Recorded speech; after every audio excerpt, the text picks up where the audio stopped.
தந்தை மகன் தூய ஆவியாரின் பெயராலே ஆமென்.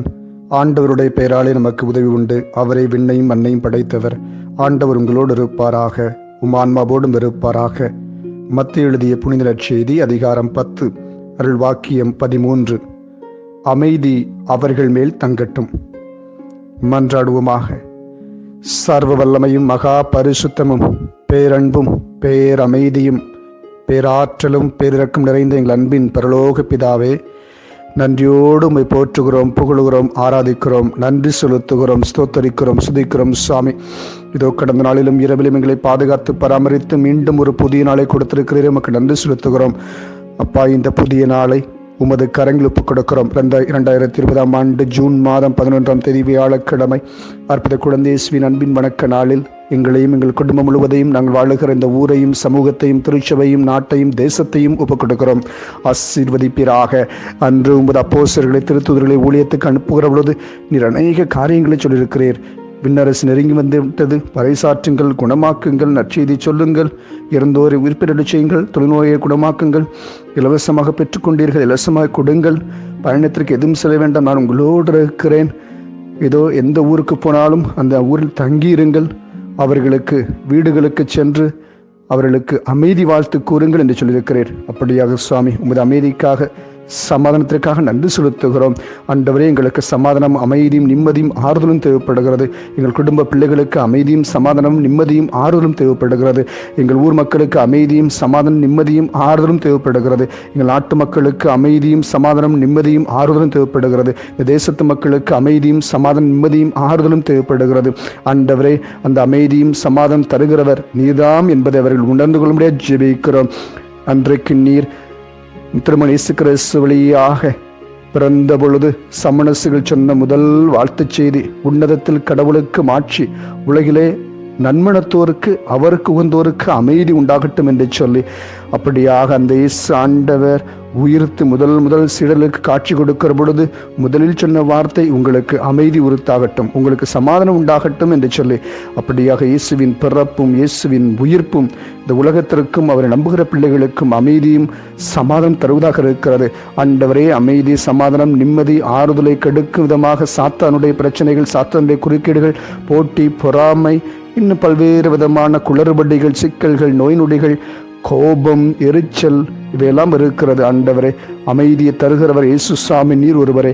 அமைதியை தருவது உமது இறை வார்த்தை, அமைதியை தருவது உமது சந்ததி ஆலயம், அமைதியை தருவது திவ்ய கருணை பிரசன்னம், அமைதியும் ஆறுதலும் தருவது அன்னை மரியில் வழியாக கொடுத்த ஜெபமாலை, அமைதியை தருவது புனிதர்களுடைய பக்தி முயற்சி, அமைதியை தருவது காவல் சமூகத்திலே பாதுகாப்பு, அமைதியை தருவது பிறரை நம்புவது, அமைதியை கொடுப்பது பிறரை ஏற்றுக்கொள்வது, அமைதியை தருவது பிறரை மதிப்பது, பிறரை உற்சாகப்படுத்துவது, பாராட்டுவது, நன்மையில் மகிழ்ச்சி அடைவது. அப்படியாக இந்த அமைதியை எங்கள் பெற்றுக்கொள்ளும்படியாக ஜெபிக்கிறோம். எவ்வளவு நோய் நொடிகள் கஷ்டங்கள் வந்தாலும் கூட அந்த இயேசுவின் அமைதி, இயேசுவினுடைய உமது நிறைவான அமைதி சமாதானத்துக்குரிய பிள்ளைகளாக எங்களை வாழச் செய்யும், எங்களை தகுதிப்படுத்தும். அப்படியாக அவர்கள் தகுதியில் இருந்தால் அந்த அமைதி உங்களிடம் திரும்புவது என்று சொல்லியிருக்கிறீர். ஆண்டவர், எங்களை தகுதிப்படுத்தும், எங்கள் உள்ளத்தையும் இல்லத்தையும் தகுதிப்படுத்தும், உமது சமாதானத்திற்கும் அமைதிக்கும் சொந்தமாக எங்களை தகுதிப்படுத்தும். ஆண்டவரே, நீர் எங்களோடு பேசும், எங்கள் பிள்ளைகளோடு பேசும். நீர் ஒருவரே வல்லவராக வல்லவராக இருக்கிறீர். அமைதியும் நிம்மதியும் ஆறுதலும் தர வல்லவர் இயேசு ஒருவர் என்று விசுவசிக்கிறோம். அன்னை மரியாள் வழியாக அன்றைக்கு அந்த காணவர் குடும்பத்திற்கு மகிழ்ச்சியின் அமைதியும் சமாதானத்தை நிம்மதியும் கொடுத்தீரே. அப்படியாக மாதாவின் ஜெபமாலை வழியாக நம்பிக்கையுடைய பிள்ளைகளுக்கு அமைதியும் சமாதானத்தையும் ஆறுதலையும் கொடுத்து ஆசீர்வதிப்பீராக. அமைதியும் சமாதானத்தின் தூதுவர்களாக எங்களை மாற்றிக் கொடுத்தருளும். அன்றைக்கு திருச்சபையிலும் உலகத்திலும் சமூகத்திலும் அரசியலும் போராட்டம் இருந்த பொழுது புனித பிரான்சிஸ் அசிசியார் ஜெபித்தாரே, அமைதியின் தூதனாய் என்னை மாற்றும், அமைதியின் கருவியாய் என்னை மாற்றும் என்று சொல்லி, அப்படியாக பகையும் போட்டியும் பொறாமையும் அவநம்பிக்கையும் சந்தேகமும் இன்னும் நோய் நொடிகளும் அந்தகார சூழ்ச்சிகளும் மனிதருடைய சாத்தானுடைய குறுக்கிடும் இருக்கிற வேளையில் எங்களை சமாதானத்தின் கருவிகளாக, அமைதியின் தூதர்களாக, அமைதியின் கருவிகளாக எங்களை மாற்றிக் கொடுத்தருளும். அதற்கு நாங்கள் முதலில் எங்களை பக்குவப்படுத்தும்படியாக ஜெபிக்கிறோம். எவ்வளவு பெரிய பிரச்சனைகள் போராட்டங்கள் இருந்தாலும் சுவாமி, நாங்கள் அமைதியோடும் சமாதானத்தோடும் உம்மில் வருகிற அந்த அமைதியும் சமாதானத்தின் நிறைவாக கண்டுகொள்ளச் செய்தருளும். அப்படியாக ஆண்டவர் எல்லாரையும் ஆசீர்வதியும். நாட்களிலே கொரோனா மீண்டும் பரவுவதாக கேள்விப்படுகிறோம். அப்படியாக ஆண்டவரை அதற்காக நன்றி செலுத்துகிறோம். சந்திக்கிற இந்த கொரோனா பிரச்சனைக்காக, இந்த போருக்காக நன்றி செலுத்துகிறோம். ஆண்டவரை மீண்டுமாக அர்ப்பணிக்கிறோம். சாமி, எங்கள் பாவங்கள், சாபங்கள், குற்றங்கள், இயற்கைக்கு எதிராக செய்திருக்கிற மனுக்குல பாவங்கள் அனைத்திற்காகவும் நாங்கள் நிந்தை பரிகாரம் செய்கிறோம். எங்களை மன்னித்தருளும். ஆண்டவரே, இதோ நீரே எங்கள் மீது இரக்கமாயிரும், உலகத்தின் மீது, சமூகத்தின் இரக்கமாயிரும், பாதிக்கப்படுகிற மக்கள் மீது இரக்கமாயிரும். அரசியல்வாதிகளுக்கு, நாட்டுத் தலைவர்களுக்கு நல்ல மனப்பக்குவத்தை கொடுத்தருளும். பார்வோனுடைய கடின இதயத்தை மாற்றி இஸ்ரேல் மக்கள் போகுவதற்கு அனுமதி கொடுத்து ஆண்டவரே, நீர் அப்படியாக அரசு தலைவர்களுக்கும் தேச தலைவர்களுக்கும் நல்ல மனதை கொடுத்து இந்த நோயிலிருந்து மக்களை காப்பாற்ற அவர்கள் தகுந்த நடவடிக்கையும் தகுந்த மருத்துவ காரியங்களையும் அவர்கள் முன்னெடுத்து அதற்கான அனுமதியை கொடுத்து மக்கள் நலமோடு வளமோடும் வாழும்படியாக, பாதிக்கப்படுகிற மக்களுக்கு நீரை நம்பிக்கும் அரணும் கோட்டமாக இருக்கும்படியாக ஜெபிக்கிறோம். பிள்ளைகளுடைய பொருளாதாரங்கள் பாதிக்கப்படுகிற பொழுது, உணவு பாதிக்கப்படுகிற பொழுது குடும்பங்கள் நிம்மதி பாதிக்கப்படுகிறது. அடிப்படை வசதியில்லாத நிலையில் மக்கள் அழுகப்படுகிற வேளையில் ஆண்டவருடைய இரக்கம் வரும்படியாக ஜெபிக்கிறோம். ஆண்டவரை ஒவ்வொரு குடும்பத்திலும் மீண்டும் ஜெப வல்லமையை நீர் தாரும்.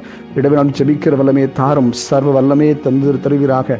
ஜெபாவையை ஊற்றி எங்களை சாட்சிப்படுத்தி பலப்படுத்தி உறுதிப்படுத்தும். இன்னும் பல்வேறு விதமான நோய் நொடிகள், சுகர், கேன்சர் போன்ற நோயில் இருக்கிற பிள்ளைகள் மேல் இரக்கமாயிரும். அவருடைய மருந்துகள், முயற்சிகள் அனைத்திலும் என் ஆண்டவர் கூட இருந்து அவர்களுக்கு ஆறுதலின் நம்பிக்கையும் கொடுத்து அவர்கள் மீண்டும் வலிமை பெற்று, மீண்டும் சுகம் பெற்று தங்கள் பணிகளை செய்யக்கூடிய அந்த வலிமையையும், குடும்ப காரியங்களையும், தொழில் முயற்சிகளையும், பணிகளையும் செய்யக்கூடிய ஆற்றலை, உடல் சுகத்தையும் கொடுத்து அவர்கள் உமது நற்கருணைக்கும் ஜெபமாலைக்கும் இயேசுவின் இரத்தத்திற்கும் சாட்சிகளாக வாழச் செய்வீராக. இயேசுவின் திரு அன்பின் நிழலில் எங்கள் ஒப்புக் கொடுக்கிறோம். மனுக்குள்ள முழுவதும் ஒப்புக் கொடுக்கிறோம். குடும்பங்களை அர்ப்பணிக்கிறோம். எங்கள் ஒவ்வொருவரும் அர்ப்பணிக்கிறோம். இயேசுவின் இதயத்திலிருந்து பொங்கி விளையும் அமைதியும், அன்பையும், ஆறுதலையும், கனிவையும், தாழ்மையும் நாங்கள் ஏற்று அவருக்கு சாட்சிகளாக வாழ கிருபை செய்திருளும். பிறந்த நாள் கொண்டாடுகிற ஆசீர்வதியும், திருமண நாட்களை சிறப்பிப்போர் ஆசீர்வதியும். இன்னும் மரித்த ஆன்மாக்களுக்கு நித்தியலை பாற்றி முடிவில்லா பேரின்ப வாழ்வையும் கொடுத்து அவர்களது ஜபத்தினால் நாங்கள் மண்ணகத்தில் நம்பிக்கையோடும் சமாதானத்தோடும் ஆறுதலோடும் வாழ கிருபை செய்திருளும். இந்த ஜபங்களை எல்லாம் ஆண்டவர் இயேசுவின் நாமத்தில், அன்னை மரியானின் பரிந்துரையில், புனிதருடைய வேண்டுதல், மன்றாட்டில், காவல் சுமரசலை பாதுகாப்பில் பரலோக பிதாவை நோக்கி மன்றாடுகிறோம். ஆமன். எல்லாம் இறைவன், தந்தை, மகன், தூய ஆவியார் உங்கள் அனைவரையும், குடும்பங்களையும், பிள்ளைகளையும் ஆசீர்வதிப்பாராக. இன்றைய நாள் அமைதியின், சமாதானத்தின், நிம்மதியின், ஆறுதலின் நாளாக அமைய தமிழ் கேத்தலிக் டிவி நல்வாழ்த்துக்களும் ஜெபங்களும் இறை ஆசீரும். இயேசுவுக்கே புகழ். மரியே வாழ்க. அற்புத குழந்தை இயேசுவே, எங்கள் மேல் இரக்கமாயிரும்.